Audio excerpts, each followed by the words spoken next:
El doctor Edgar Vázquez Garibay es doctor en ciencias, trabaja en la Universidad Autónoma de Guadalajara, Hospital Civil de Guadalajara, es director del Instituto de Nutrición Humana en la UDG, Universidad de Guadalajara, y es miembro de la Academia Nacional de Medicina, igual que de nuestra Academia Mexicana de Pediatría y el Sistema Nacional de Investigaciones. Su tema también es acerca de prebióticos. Adelante, Edgar, y es un honor tenerte aquí. Es autor de varios libros y multitud de artículos publicados en revistas nacionales e internacionales. Adelante, tienes 25 minutos. Bueno, pues es un gran placer estar aquí con ustedes festejando este 65º aniversario del Congreso Conmemorativo de la Academia Mexicana de Pediatría, particularmente con nuestro muy querido amigo, el doctor Héctor Fernández Varela. Bueno, realmente el tema que nos pidió el doctor Perea es un tema complejo, este tema de prebióticos. Entonces lo voy a separar en partes y voy a subirlos a este tren junto conmigo. En primer lugar, hablarles un poco de los antecedentes y de las definiciones en este caso. Sabemos que la idea de que ciertos nutrimentos, incluyendo los hidratos de carbono, podrían modificar la microbiota intestinal existía mucho tiempo antes de que se propusieran definiciones, en este caso de prebióticos. Incluso desde la década de los 50 hubo investigaciones que describieron la presencia de un denominado factor bifidus en la leche humana, que era un componente o es un componente que enriquece las bifidobacterias de los lactantes. Más tarde se identificó este factor y se demostró que consistía básicamente de oligosacáridos complejos y de glucanos. Desde la década de los 80 y principios de los 90 aparecieron informes sobre las propiedades bifidogénicas de la inulina, de la oligofructosa, que es producida por la inulina, de los fructooligosacáridos conocidos como FOS, que son producidos sintéticamente de la sacarosa, y de los galacto-oligosacáridos, que son también conocidos como GOS. Gibson y Robert Freud introdujeron por primera vez este concepto de prebióticos en 1995 y ellos explicaban el potencial que tienen estos prebióticos para estimular a las bacterias potencialmente beneficiosas y que están presentes en el colon humano.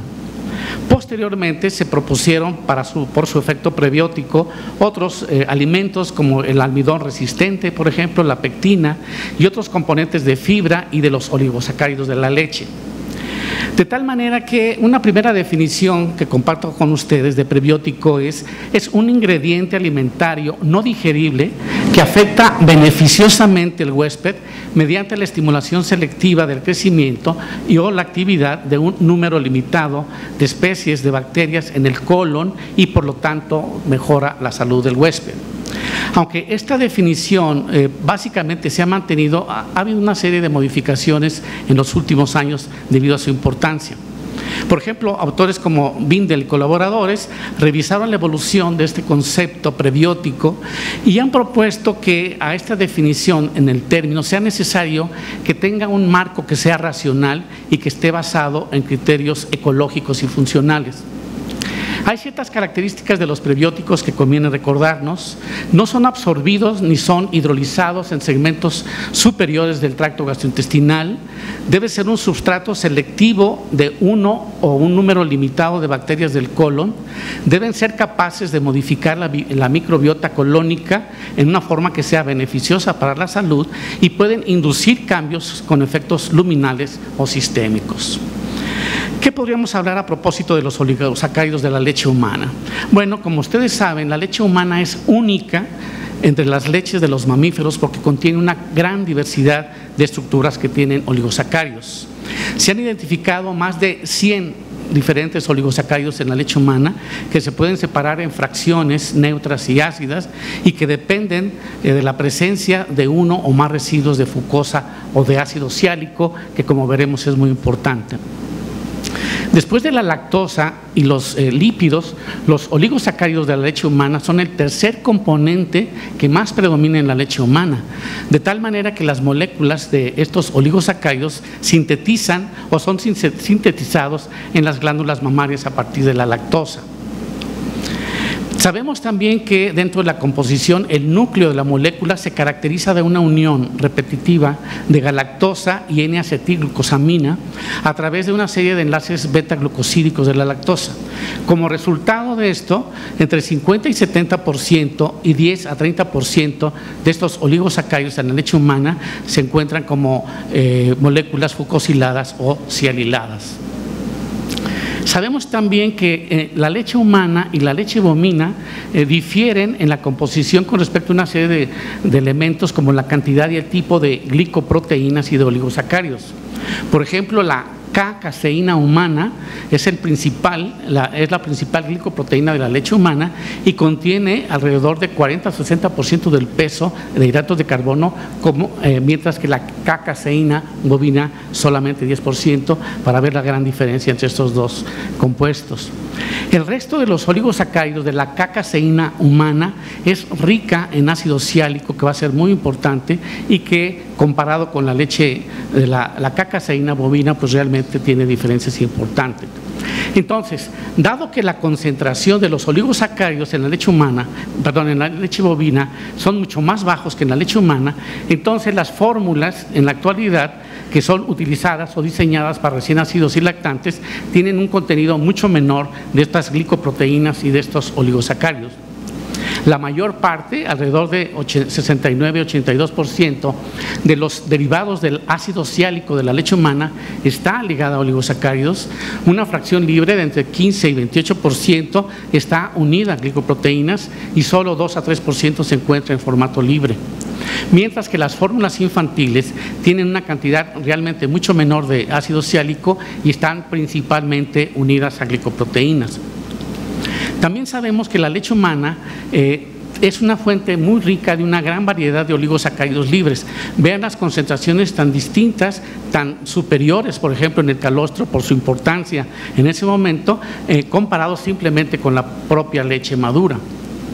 También sabemos que la mayoría de los oligosacáridos resisten el pH del estómago de los bebés, son resistentes a la hidrólisis enzimática en el intestino delgado y permanecen en gran medida como no digeridos y no absorbidos y pasan a través del tracto intestinal y llegan intactos al colon.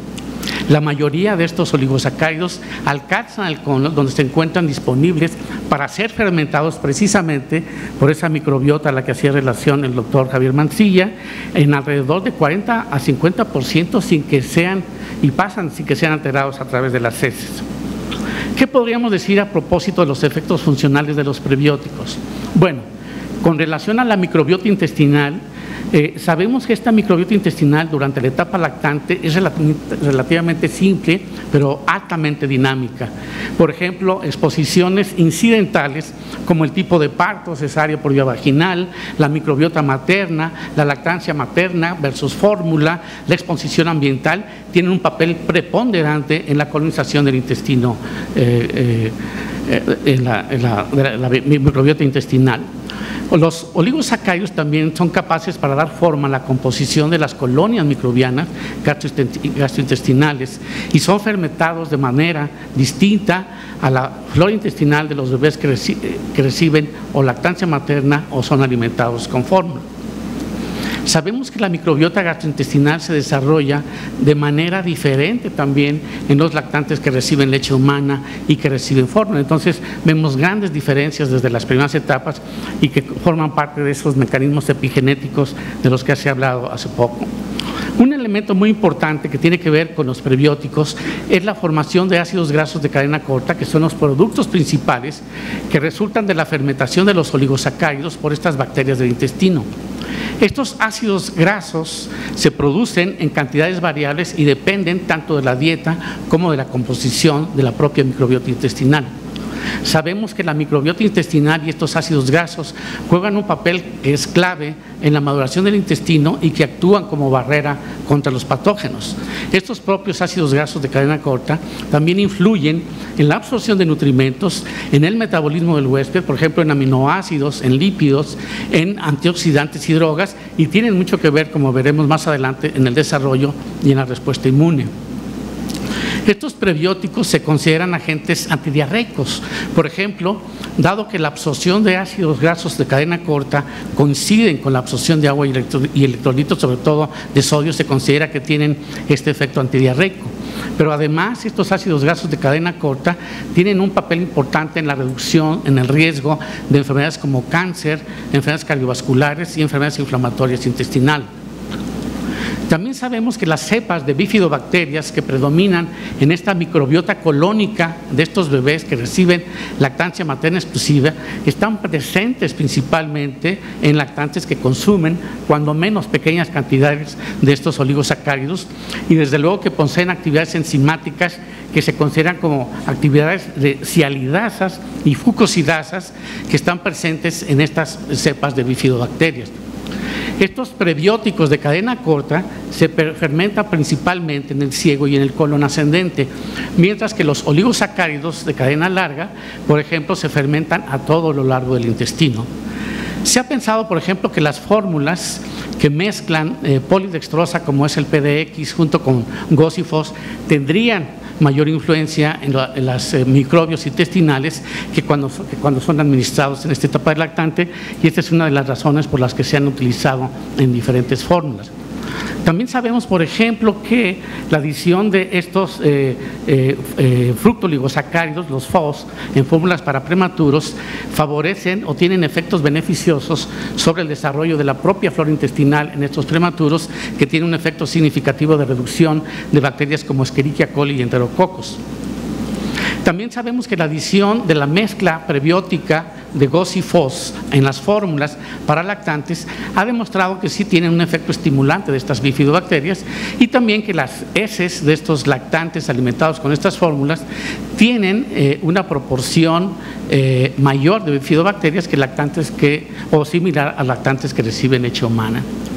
Por ejemplo, hay un estudio interesante multicéntrico que fue aleatorizado doble ciego, y se demostró un efecto bifidogénico de estos GOS en lactantes entre los 4 y los 6 meses de edad, que eran alimentados con estas fórmulas adicionadas en alrededor de 5 gramos por litro, y que el número de estas bacterias aumentó con las fórmulas de intervención. También sabemos, en relación con madurez intestinal, que la leche humana tiene un factor muy importante, que es el factor de crecimiento epidérmico en los recién nacidos, y que la vinculación de este factor de crecimiento epidérmico junto con los oligosacáridos pueden promover la maduración intestinal en la etapa temprana de la vida a través de una modulación de la señalización en el receptor de este factor de crecimiento epidérmico.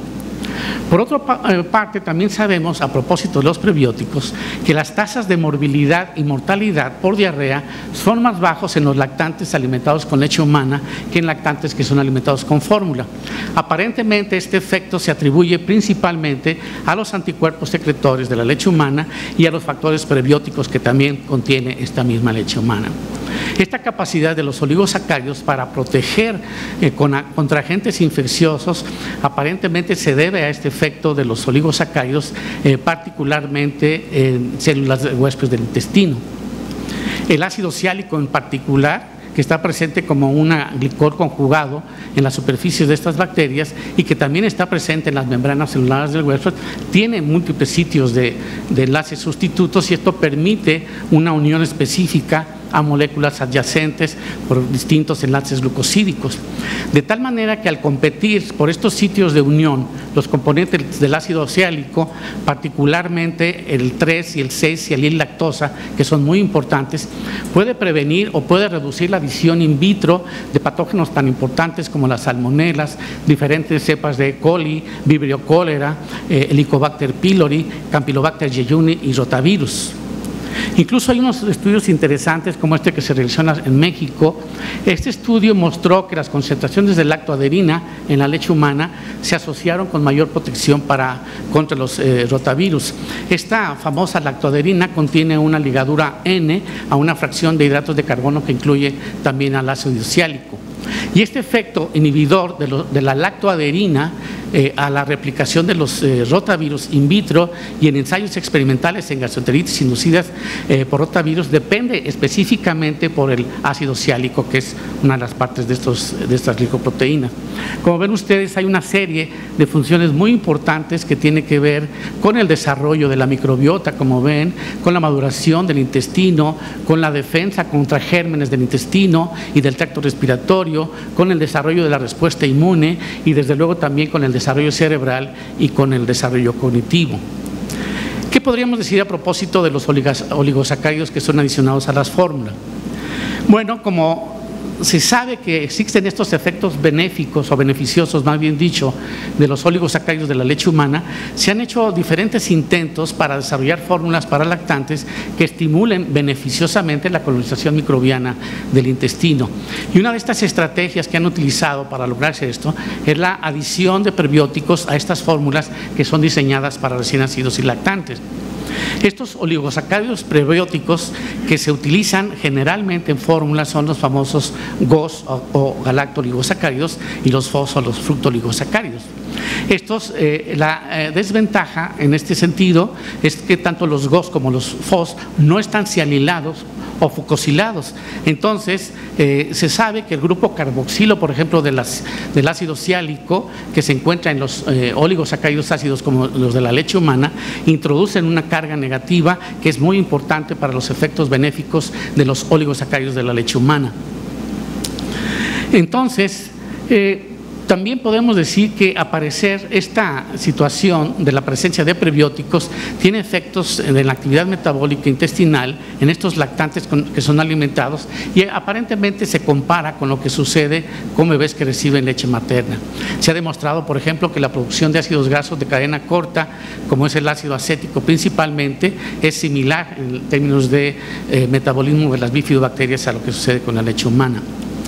Otros prebióticos como la inulina, por ejemplo, o la oligofructosa también modulan procesos inmunológicos en el tejido linfático que es asociado al intestino.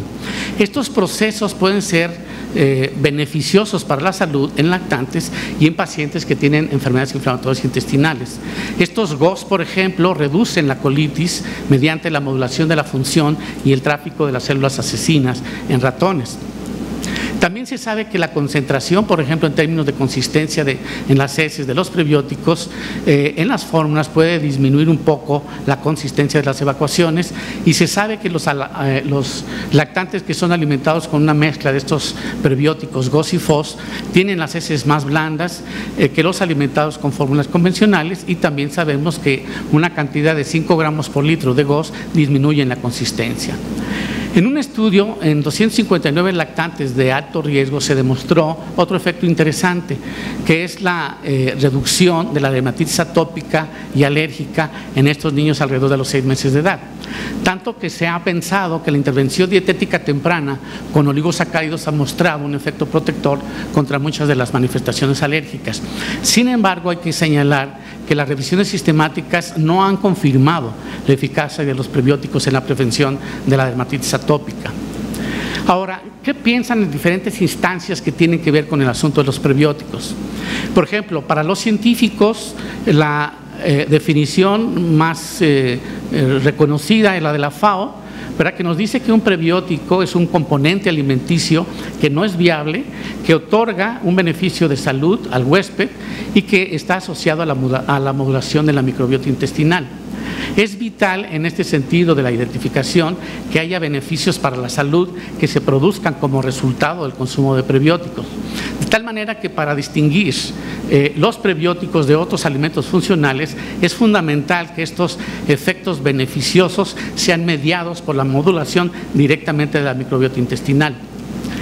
Desafortunadamente, el significado de beneficio para la salud no está muy bien definido por los científicos y no existe un mecanismo que sea muy claro que ligue la actividad de la microbiota y el supuesto efecto beneficioso para la salud. La selectividad, que era otro concepto importante, entendida como la capacidad de un nutrimento para enriquecer a miembros específicos de la microbiota intestinal, era o se consideraba como un elemento clave en la definición general. Sin embargo, en la actualidad este requisito se ha cuestionado mucho debido a que el término de selectividad es difícil de definir en el contexto de los probióticos. Esto sería desde el punto de vista del enfoque de los científicos.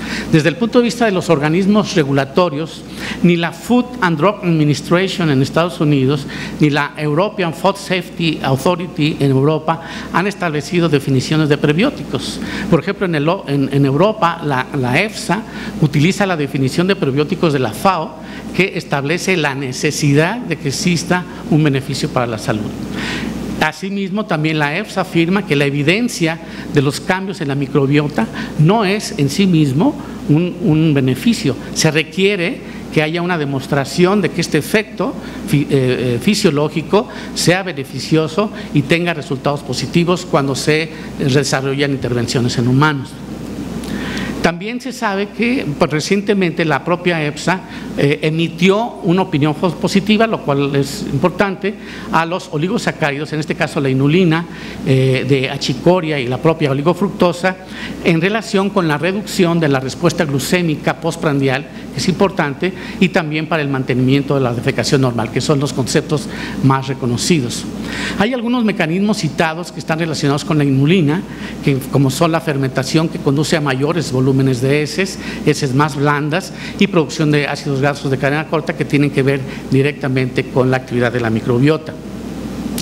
Ahora, los organismos regulatorios dicen que si los científicos no se ponen de acuerdo sobre el alcance y el uso apropiado del término prebiótico, entonces estas propias agencias podrían establecer su propia definición, y esto tendría un impacto negativo importante porque a la hora de etiquetar estos productos podría haber algunos aspectos de desorientación. ¿Qué opina la industria? La industria considera que si existen beneficios como mantener y mejorar la salud intestinal, modular el sistema inmunológico, disminuir la respuesta glucémica y reducir la resistencia a la insulina, entonces esto es de interés para la industria, y por ello para la industria serían objetivos atractivos para ofrecer los prebióticos como alimentos funcionales. Ellos dicen también que si no existe una definición clara y aceptada de lo que es un prebiótico para los científicos, entonces la industria no tendría la posibilidad de etiquetar correctamente a los prebióticos para que sean utilizadas correctamente y orientadamente por los consumidores. ¿Y qué pasa con los consumidores y los profesionales de la salud? La principal fuente de información de salud de la gente pues es la Internet en la actualidad. Wikipedia, por ejemplo, se ha convertido en una fuente muy importante de referencia de información médica, tanto para la población, pero incluso para los propios profesionales de la salud y para los propios científicos.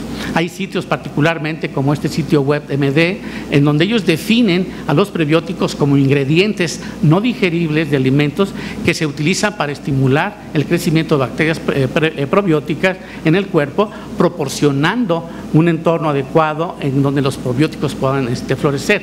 Sin embargo, esta definición transmite un sentido que implica de manera que es errónea que las bacterias probióticas ya se encuentran presentes en el organismo, cuando, como ustedes saben, los probióticos son microorganismos vivos que son proporcionados de manera exógena. La Clínica Maya hizo una definición que para todos ha sido importante, que ha sido de las más precisas, y dice en forma coloquial que de los probióticos son sustancias no digeribles que actúan como alimento para la flora intestinal, y que en esencia los prebióticos estimulan el crecimiento o bien la actividad de ciertas bacterias que son saludables cuando viven en el cuerpo. Es difícil evaluar lo que los consumidores saben a propósito y los profesionales de salud a propósito de prebióticos. Hay una serie de encuestas que muestran cosas interesantes. Por ejemplo, este estudio en 200 adultos estadounidenses que fueron internados en un hospital urbano, solo 11% estaba familiarizado con el término prebiótico y solamente 7% definió correctamente, entre otras opciones. Otro estudio en 245 profesionales que incluyó 100 médicos, solo 22% de los encuestados están familiarizados con esta palabra de prebióticos. ¿Qué podríamos concluir entonces? Que que se ha despertado un gran interés en la exploración de las funciones de los oligosacáridos de la leche humana, incluyendo oligosacáridos sialilados, y que los oligosacáridos sialilados incluyen a la sialilactosa, que juega un papel muy importante. Si se pueden generar nuevas evidencias de los efectos beneficiosos en la salud de los recién nacidos y lactantes, estos oligosacáridos sialilados sería un componente muy importante. No existe evidencia suficiente en la actualidad para afirmar que la adición de prebióticos o simbióticos a los sucedáneos de la leche humana resulte en beneficios clínicos relevantes. O sea, como ven, es un tema todavía controvertido. El aumento en el número de bifidobacterias, la disminución del pH en heces, las heces más blandas, la mayor frecuencia en las evacuaciones, sí son hallazgos constantes, cuando menos en este grupo de sustancias. La literatura existente es contradictoria en este sentido y aparentemente esta contradicción tiene que ver con la heterogeneidad de los ensayos clínicos, diferentes oligosacáridos prebióticos, diferentes dosis, diferentes duraciones. Entonces hay muchos problemas en este sentido. La evidencia de beneficios para la salud sigue siendo limitada todavía, por ello entonces es importante la investigación futura en estructuras con efecto prebiótico que puedan centrarse sobre todo en especificidad, en seguridad, en dosis y en combinaciones. No se puede esperar que los reguladores, los consumidores y los profesionales de la salud definan correctamente prebióticos si los científicos no lo hacemos. De tal manera que es probable que la metagenómica, la metabolómica, la glucómica, otras ómicas, los avances en química analítica y los estudios clínicos en humanos aporten nuevos conocimientos sobre estos mecanismos tan importantes de las funciones de los prebióticos in vivo. Muchas gracias por su atención. Gracias, Edgar.